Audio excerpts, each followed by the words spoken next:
just tell me the truth. That's all I really want out of our leaders. I want them to be smart. I want them to have good ideas, of course, all of that. But, ultimately, at the end of the day, just tell me the truth. I can handle the truth. I think most Americans can. But we just don't get very much of it. Look, we've got a lot of examples here recently. We're going to play some of them here. But to help to kind of break this issue down and really kind of look at what else may be going on besides what appears at the surface is the smartest man in London, Ian Puttick. Ian, very grateful to have you back. Always enjoying having you on our show. A pleasure. Thank you for inviting me, Colonel. One of the reasons why we always keep coming back to you, and this topic is a classic example, is because you look at it as a regular person, a normal person does. And you can kind of, in some ways, you kind of give voice to what we're all thinking when we see some of this nonsense on television, whether it's UK or US. You've been really good at that for a long time. Well, I'm very lucky. And obviously I won't mention my sources, but you know who my sources are. And you know the kind of people that I speak to. So I am a regular person. I'm not involved in the military. I supply the military. I get to go to military functions. I can't really say any more than that. Otherwise, it will start opening up a whole can of worms. But I do ask very senior decision makers about key events that affect the world and affect me and affect my family. And the biggest reason I do that, there's two reasons I do that. One, because I'm a nosy Parker and I just want to know what's going on. I want to be informed. But the biggest reason is I've got a very small boy, 7 years old. He's going to inherit the world that you and I live in at some point. I want to understand the things that are happening now the decisions that are being made now that, affect world events that maybe not, but could affect him. I want to be informed and I want to understand it. And that's why I'm engaged in this. But I'm very, very privileged and very blessed to be able to speak to some extremely senior people about what's going on. And they trust me. And obviously, I don't break that confidence and come online and say, so-and-so said this or so-and-so said that. They'd stop speaking to me. Right. Yeah, that'll cut that information flow off really quick. We get that too. Well, listen, let's just jump right into the first one. Let's just don't beat around the bush any longer. So here in the United States, just last night, there was a rather interesting engagement. I almost said testy, but it wasn't testy as I thought, actually, but it was more definitely interesting and got my attention. Actually got me riled up quite a bit yesterday because, and what you'll see in just a minute is a congressional hearing where the Secretary of Defense, Lloyd Austin, was being questioned by quite a number of members of Congress, one of which was Representative Matt Gaetz from Florida. Now, he's kind of got a bit of a checkered past himself, but sometimes he's got some really, really good points, especially on some tough policies. Yesterday was one of them. But before I play you what happens then, let me remind people of what happened earlier this year, I think in March, during the State of the Union address, when President Biden went out into thunderous applause, which you'll see in a second. He just told everybody, we're going to build this pier to alleviate some of the hunger for the people of Palestine, and there will be no boots on the ground. He says to very staccato, emphatic statement. Watch this. I'm directing the U.S. military to lead an emergency mission to establish a temporary pier in the Mediterranean on the coast of Gaza that can receive large shipments carrying food, water, medicine, and temporary shelters. No U.S. boots will be on the ground. A temporary pier will enable a massive increase in the amount of humanitarian assistance getting into Gaza every day. So he emphasized that because people in the United States are tired of these forever wars that we've been. We're glad we finally got out of Afghanistan, and we don't want American boots on the ground in harm's way in some wars, especially if it's not even our own war. So he knows that. He knows people are sensitive to it. So he told them, don't worry, we're going to help the people of Palestine, but it's not going to put our troops at risk. Yesterday, here's the exchange. Ms. Locken just said there'll be about 1,000 U.S. service members operating a pier system off of Gaza. How many of them will have guns, Mr. Secretary? Well, typically all of the deployed service members carry guns, and they have the ability to protect themselves if challenged. So if someone from land in Gaza shoots at our service members who are on the $320 million pier that we're building, you're telling me our service members can shoot back? They have the right to return fire to protect themselves. Now, well, do we think that's so now I want to move to the likelihood that you think someone from land in Gaza might shoot at our service members on this pier. Do you think that that's a likely scenario? That's possible, yes. This is a very telling moment, Mr. Secretary, because you've said something that's quite possible that could happen, right? Shots from Gaza on our service members, and then the response, our armed service members shooting live fire into Gaza. That is a possible outcome here so that we can become the Port Authority and run this pier. Right? That's correct. You know, I expect that we will always have the ability to protect ourselves. Don't you think that counts as boots on the ground? President Biden told the country that we weren't going to have boots on the ground in Gaza. And we won't. Okay, but you guys parse the distinction between, like when Americans think boots on the ground, they think Americans in harm's way or engaged actively in a conflict. You guys seem to be sort of saying that boots on a pier connected to the ground, connected to service members shooting into Gaza, doesn't count as boots on the ground? It does not. I think you're going to find the American people have a different perspective on that. And if we're going to have people shooting into Gaza, we probably should have a vote on that, pursuant to our war powers. Oh, sorry. So a boot on a pier on the ground isn't a boot on the ground. It's like Alice in Wonderland. It's like Alice in Wonderland. It's Alice in Wonderland. But there's perfect analogy. There's two thoughts on that. Sorry, three thoughts. First one, what a fantastic way to hold somebody to account, to robustly ask the questions, and take no nonsense and just be straight to the point. So I thought Mr. Gates had done that, was fantastic. He'd obviously planned that. So, you know, the succession of questions were planned and thoughtful and had been fully prepared. And Secretary Austin didn't have a clue. We would fight, we have a right to fire back to defend themselves. Well, I'm a man, I'm non-military, but I know that the member of the military has a gun and is fired upon and his life's in danger. Of course he can. So, he had no idea where this was going. He had no idea where this is going. But if you think about this logically, why is America building this pier? Why is it? It just doesn't make any sense whatsoever. They could have just gone through the gates and gone through into Gaza. But Israel said no. And America says, they're our closest partner and our closest friend, and we'll do anything to help a friend and all this kind of stuff, right? But who's running the show? You've got a tiny little country, Israel, and you've got the huge America, and the US isn't able to give food aid, medical provisions to starving people that are being deliberately starved. And one of the guys at the MOD told me that when they were building this pier, they were building it deliberately slower than they would have ordinarily done in normal circumstances. In other words, they could have built it faster than they had done to give the Israelis more time, because they asked for more time, so they could keep bombing and killing the Gazans. And that came from an MOD source in central London. I mean, it's insane. Wow. It's absolutely insane.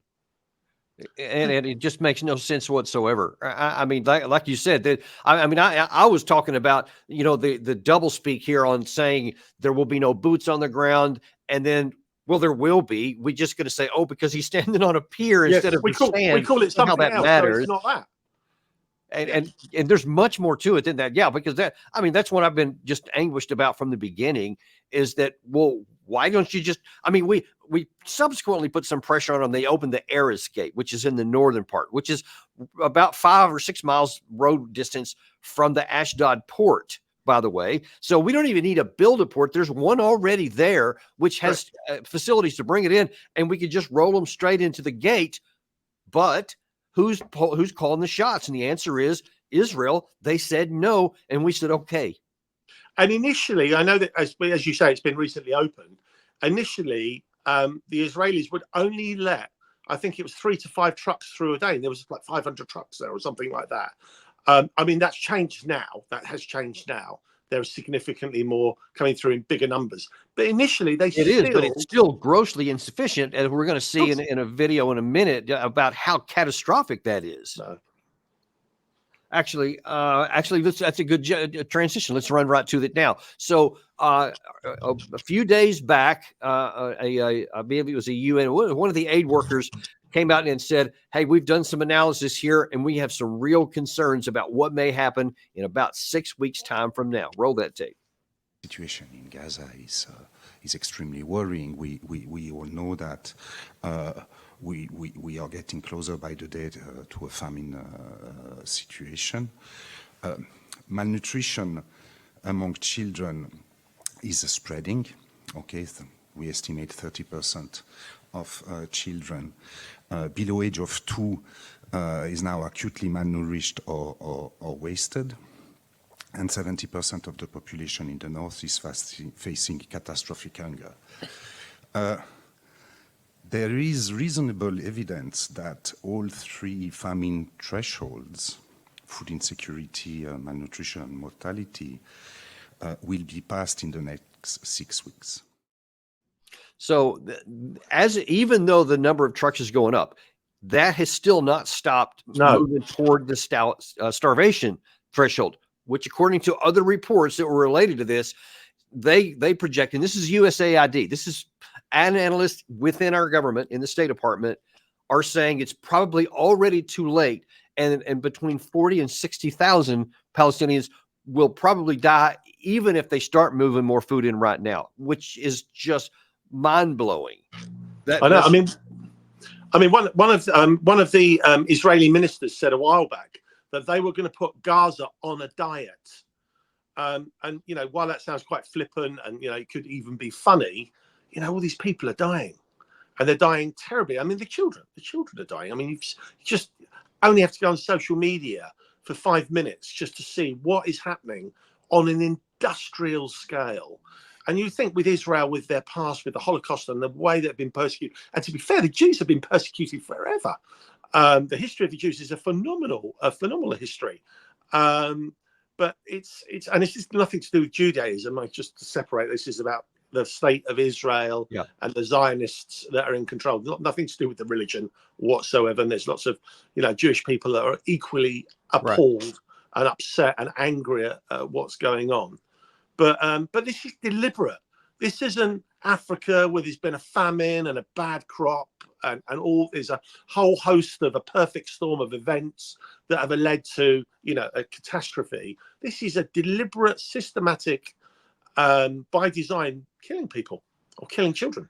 Yeah, and so what? Adding pain to misery and frustration is keeping with our context of the day here. Is the doublespeak out of Washington, or the using words to just not talk about the details that you just talked about? Here is the response to the U.S. government to Giancarlo's series comments. Check this out. David Satterfield, Envoy David Satterfield, in his last appearance, warned that, you know, there's a strong possibility of famine in the north of Gaza. Yesterday, Giancarlo Siri, the head of the WFP, he says we're 6 weeks away from famine.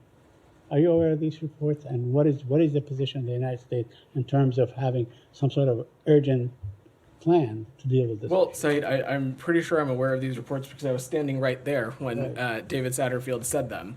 Right. You saw the ambassador speak pretty clearly about the positive steps that we are seeing on the humanitarian ecosystem, things that we believe are moving in the right direction. Some gates opening up, some ports opening up, some additional flows of trucks. But I cannot stress this enough, and I'm sure if the ambassador was here with me, he would not. He would say the same thing. More needs to be done. Absolutely, more needs to be done to avert this pending crisis in Gaza.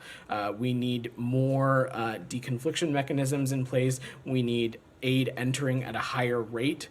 We need all of these things to happen, and we'll continue to push our partners in Israel. We'll continue to push other partners and other humanitarian actors to do so. Look, to somebody who's just listening to this, they may think, wow, if we're pushing. So we're doing the best we can. Number one, he's not even talking about what you just did about, an industrial scale crisis. Now he said a pending crisis. No, it's way past a pending crisis. It's now. People have already been dying of starvation already, not 6 weeks from now. That's when it could get at industrial scale death. But then what he's just talking about there is like we're powerless. Like we're just asking them and they're not doing it, and there's nothing we can do. There is everything we can do about it. Absolutely. But we're not. Absolutely. I mean, I went to a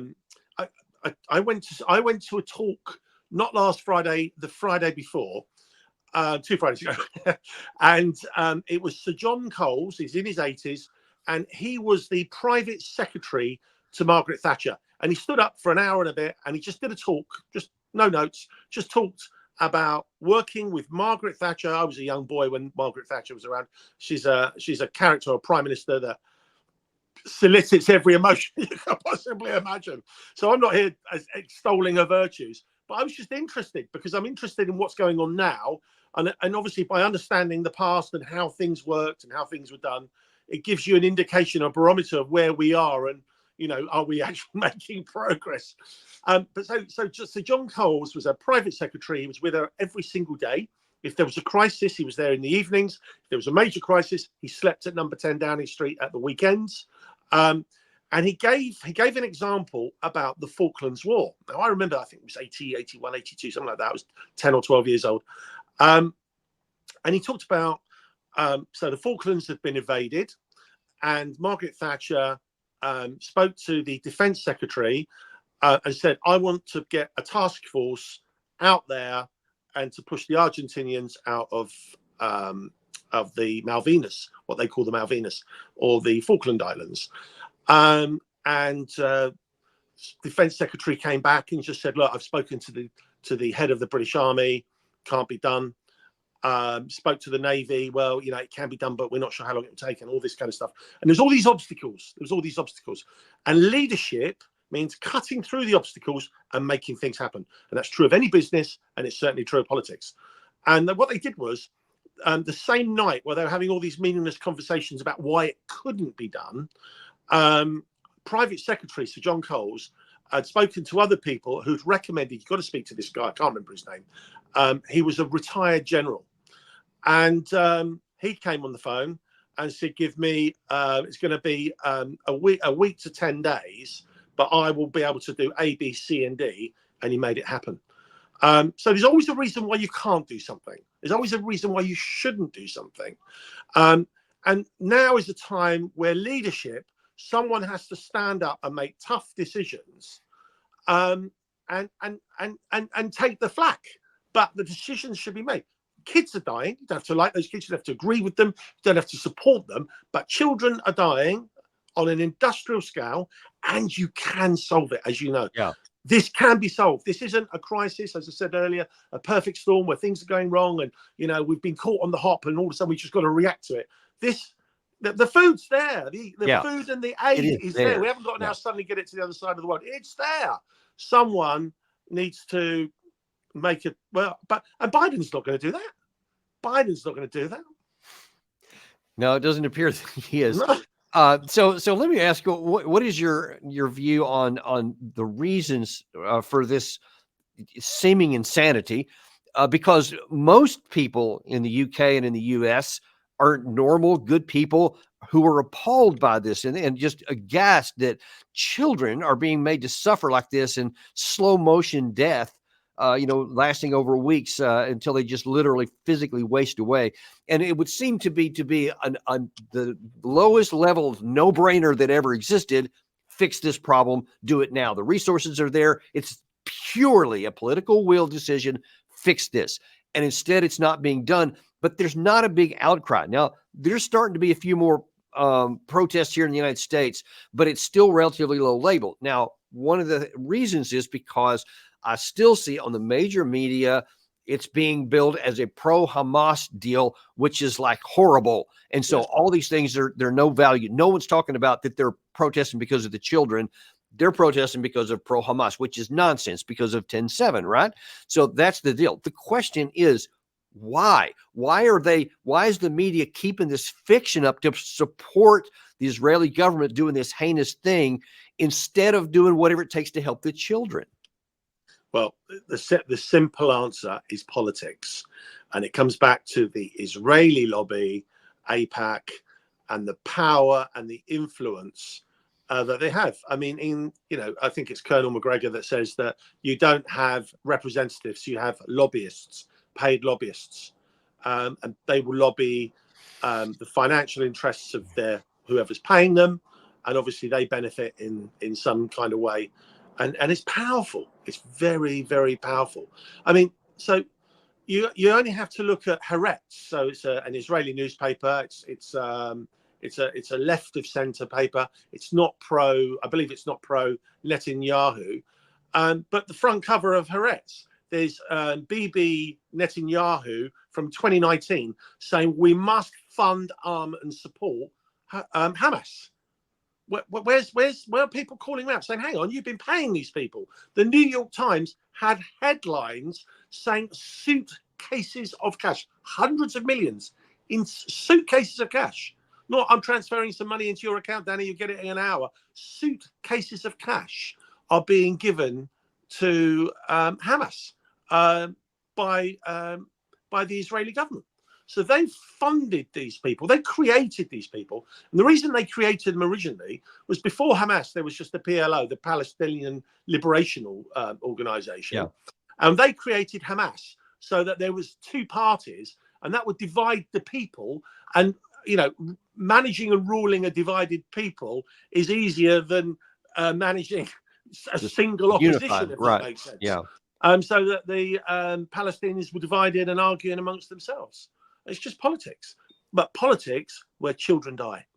It's horrendous. Yeah, horrendous. It's just indefensible. And I mean, I know that, there's the pro-Israeli lobby, and I know the people who are just pro-Israel, and part of me gets that. Historically, I can understand why, and many people, really, since I've been alive, it's just been kind of reflexive. Yeah, of course we're pro-Israel, and no one even thinks much about it. So I get that it would be hard to move that needle. But there is way too many images out there, way too much corroborated hard evidence of massive death and people moving in that direction right now. It's got to overcome that at some point, it would seem. Yeah, it's. I mean, they're gonna go into Rafah, aren't they? They're going to go into Rafah, and it's all going to start all over again.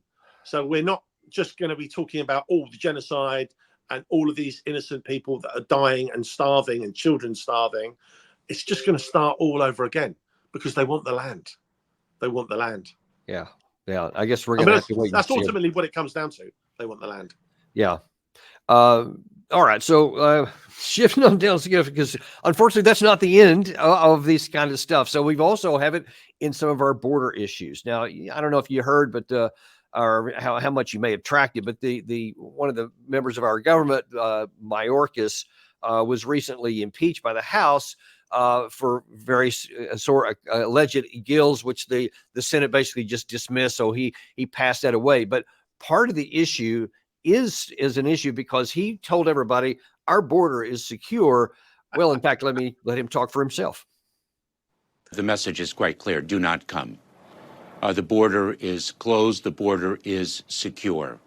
Secretary, is the border secure? Congressman, as I have articulated earlier in this hearing. Just a yes or no is fine. Is the border secure, Mr. Secretary, today? With the authorities and the funding that we have, it is as secure as it can be. It's as secure as it can be. Yeah. It's the bear from Jaws. As far as it can be. Here's the truth of it, though. On Monday alone, a staggering new record. DHS officials telling NBC News more than 12,000 migrants crossed the U.S.-Mexico border, the most recorded in a single day ever. Ever. So, and of course, when you look at the numbers, they're just off the charts since that first one when he said there in 2021, where he said the border is closed. And, then later he modified it to say, well, it's as close as it can be, but it's not at all. I mean, it's almost like a gusher going in. And yet there's the guy just standing there saying something that's just obviously nonsense. I've said this before on your show. they are like the mayor from Jaws. So Roy Schneider's going out saying, look, the beaches are unsafe and there's this terrible shark or sharks hurting, killing, maiming families. We need to do something about it. We need to address this issue. And the mayor's going, no, this is all fine. That's not a shark bite. It's insane. I mean, Get back in the water. Everything's fine. Yeah. It's Baghdad Bob again. You know, it's just that culture. I genuinely don't understand it, because I mean, just that little clip of 12,000 people coming through on one and day. They say, no, it's all fine. I mean, what planet do these people live on? How do they go home to their families and say, yeah, they gave me a grilling today, but I was able to shut them down by saying it's nonsense.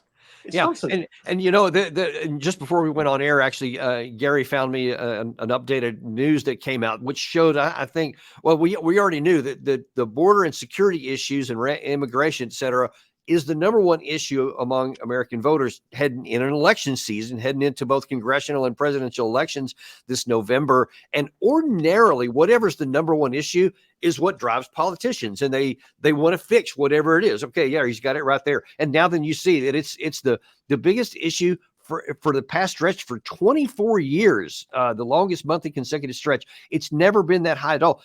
Usually, of course, the economy naturally has been typically the number one. That's what everybody pays attention to. But this is such a big issue here.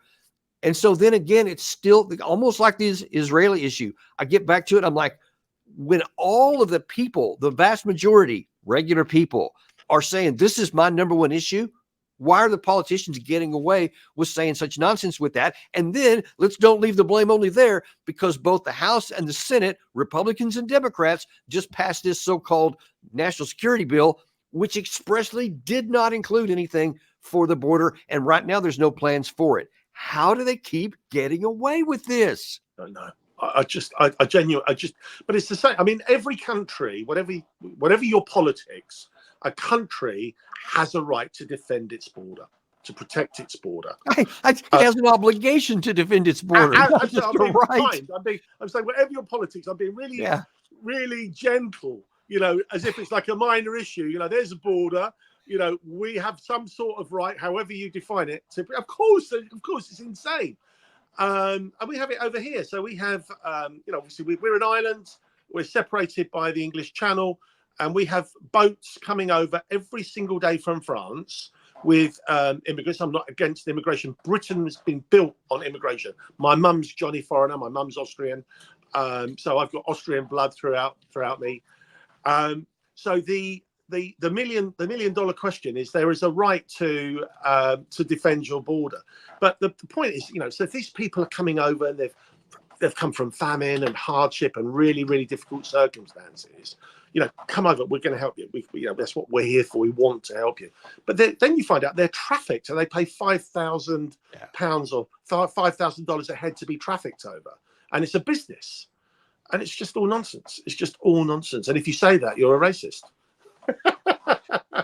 I know. And, you know, I've been so frustrated on this for a long time, as maybe we've talked about before, and certainly I talked about on the show a lot. And I talked to somebody who's a Washington insider last week that gave me, for the first time, a plausible answer for why these things are. It's a terrible answer, but it's plausibly accurate. And he said the Democrats want all these people, illegal border crossers, to come in because they believe they're going to be voting Democrat.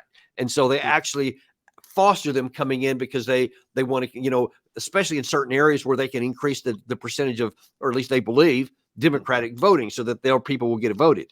The Republicans, on the other hand, also want an open border because many of them are businessmen, and they want the labor to come in, the cheap labor that they need for many of their businesses. So they want it to come in. So you have pressure from the opposite sides on each party to keep the border open, even though both claim that they want a secure border. But it's just insane that the American people say this is what we want, and that neither party's willing to do anything about it. It just blows my mind.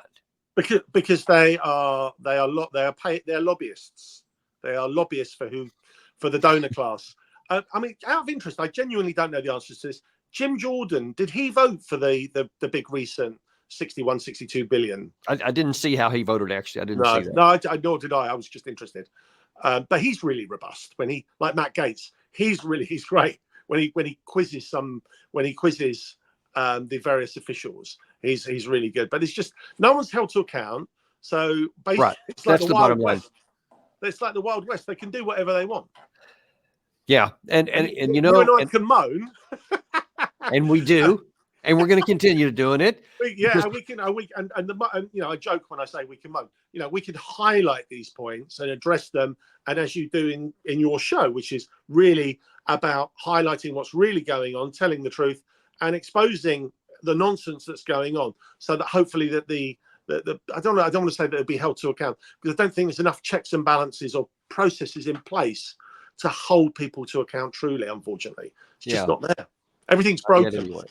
Yeah. Everything's broken. And you know, and everything also really, it's all about leadership, and it always comes at the top. And when you have, and I'm going to pick on President Biden here because he's currently sitting in the White House, but he's definitely not the only one. I mean, I could probably go all the way back, you know, decades and find similar examples of people doing this. But listen to this exchange here where Biden's, you know, used lots of kind of presumptuous and arrogant comment about, well, what our place is in the world. Check this out.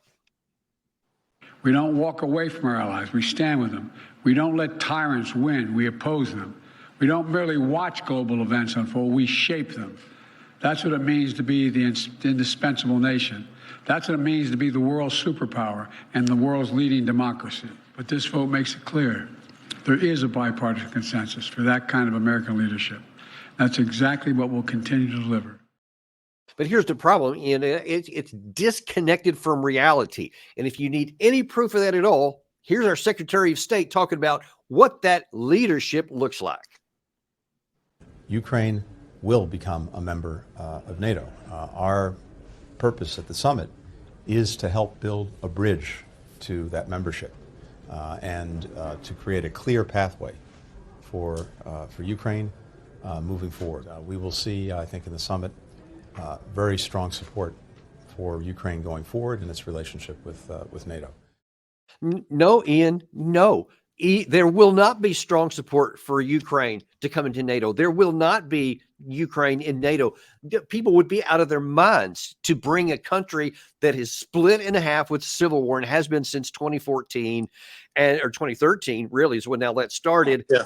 And they've got a hostile country on their border on the northern. No one will ever bring that in there. So if you want to talk about being the indispensable nation and we're going to bring whatever peace and leadership to the world, and you're going to try something that's unattainable and that no one's going to follow, what does that tell you? Yeah, I mean, I think he's a serial killer. He's not literally a serial killer. I made that very, very clear. But he's just very, very, you know, he's not a warm and friendly person, is he? He's not a warm, he doesn't come across as a really warm and friendly. He's very matter of fact, Ukraine is going to, I mean, he's never mentioned about the CIA coup in 2014. He's all about transparency. Yeah. But he doesn't want the American people and most people in the UK and Europe are largely unaware of what really happened. I mean, you're in the Pentagon. You had a bigger vision of what was going on, but most people aren't that well informed, unfortunately. But yeah, the Ukraine are not going to be joining NATO. I mean, at all. Right, but when you see this mentality that we're the indispensable nation, not someone saying that about us saying it about ourselves, and then as proof of how indispensable we are, we're going to lead out in a direction that everyone who understands things knows it's never going to happen. So, and of course, then that just gets in, you talk about effectively being a killer. I mean, that's what I view is going on in the Russia-Ukraine war. We keep this fiction going that they're going to come into NATO, giving them hope and keep on fighting because someday you're going to be in NATO, then you'll be safe. And here's a few weapons and here's some bullets and bombs and stuff. Only it's not going to make any difference. And I'm not the only one. Many people who look at this, I saw some folks in the UK that have been saying this recently. A German general said this recently, the same thing that we're saying here, because a sober, unemotional examination of the battlefield unequivocally shows Ukraine can never win, period. And instead, they're just throwing body after body into an unattainable thing. And that's what's called leadership. I don't get it. Well, they've just changed the ages. They've just lowered the ages so that they can get younger people to fight because they're running out of people. They, you know, it's horrendous, but it is a meat grinder. And just, yeah, that's what we want. That's what the West wants, Western values. So when I was at so 2 Fridays ago, when I went to the talk with Sir John Coles, I was serving some gin and tonics there afterwards, and I was chatting to this guy, and I was, yeah, what do you do? And he said, I work at the Ministry of Defence in the policy unit. So I said, you're joking? so he said, yeah. He said, I'm going to Ukraine on Monday. So I said, I said, it's a nightmare. It's an absolute nightmare. And he said, what do you mean? I said, they are absolutely being wasted. And he said, what makes you say that? I said, I know guys that are out there, that are guys, NATO trainers, soldiers, that are British, that are there. So he said, really? How do you know? Because obviously it's top secret. So he said, yeah, really. And he said, what regiment? He asked me who they were. And I said, well, I'm not going to say. So he said, what regiments are they in? So I said, and he said, well, they shouldn't be talking to you about that. And I said, well, you know, they are. And they are equally horrified at what's going on. They don't go, yeah, this is great, everyone's winning. They say it's a bloodbath. It's an absolute bloodbath. Obviously, they don't speak out because obviously the Official Secrets Act, and they're paid to do a job, and they're doing their job. It's not their fault what's going on. Yeah, but they're blissfully aware. And he was absolutely shocked that I knew. It's absolutely shocked I knew. It's disgusting. And yeah, and so yeah, it just continues on, and you see everywhere you want to look, it's that same kind of thing, just over and over. Here's what's real, here's what's true on the ground, and then here's what's said over here, and they're diametrically opposed, and a lot of it is evident on the ground. But I think you hit on the head a second ago when you said there's really no mechanisms to hold people account. We're doing the best we can with here. And, you've seen some other shows that are doing the same kind of things, but, even like politicians or so, you say, well, let's elect a new one. Well, which one? Because the only ones that are allowed to run at least in this country, are those that are rich. And if you're not rich and supported by the vested interest that you have described a few times, you don't even get to compete. I can't just say, I'm going to go run in the congressional district here in our parliament, in the district where I live. I don't have money. I'm not rich. So even if I have a lot of passion and, and good ideas and whatever, no one will ever hear my name because I'll get buried under the people who do run. And the last time it was like $6 million or something like that for the winning candidate here. And I could get $6. So I could get a little, but you see that only the people that they want to compete, so that your choice is between two people that they can, they're comfortable with. I mean, that's just the reality of it. So I don't know how we get out of this. No, I mean, democracy is what is paid for. It's all about money. It's all about money, big business. It's we all criticize Russia for everything that's been going on. But we're certainly not whiter than white under any circumstances. Yeah, and so like all these things. So you have like the Ukraine, the Israel Hamas war is going to continue on, and people are going to keep dying at an industrial scale. You have the U.S. border that's going to continue to be open. God only knows who's coming in here or what may happen as a result of that. You have people that are going to continue to die pointlessly on Ukrainian battlefields every day. And there's just no mechanism to stop that. And it's just so anguishing to see so many avoidable crises just escalating and developing that could all be stopped with action, like you said also earlier. And unfortunately, that's not where the money is. So apparently that's not where the solutions are going to be either. No, and there's no magic wand. But Ukraine's running out of people. You can give them all the weapons in the world, but they haven't got the people to fight it. Yeah, and I guess ultimately that's kind of where it's going to end up with. But look, I mean, I can't remain silent. So there is the hope that at some point we can get enough people to say, all right, this is crap. Stop doing this stuff, and then change. So toward that end and toward that hope, we're going to continue to beat the drums here of the truth and reality, and hope that at some point enough of us can get fed up with the current leaders. Good. No, that's the right thing, and you're doing your best, and you're doing a great job, Colonel. Well, thank you. I appreciate that, and appreciate you. We love having you on there on our show here, and look forward to having you back on the next time. But thanks for being here today. Absolute pleasure. Thank you. Thank you. And we thank you guys too. And I invite you to come back with us at 2 p.m. this afternoon, where we're going to give you more ground truth reality. So everybody was talking about how fantastic the Israeli Iron Dome system worked when the Iranians attacked them on April the 13th.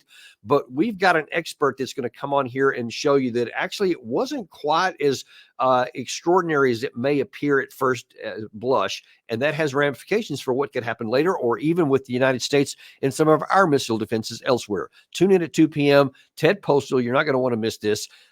Be sure to like and subscribe. And folks, we're going to remain unintimidated and uncompromised to bring you the truth, no matter how unpopular or how much nonsense others keep saying out there. We're going to keep bringing you the truth. Thanks, and we'll see you this afternoon at 2 o'clock.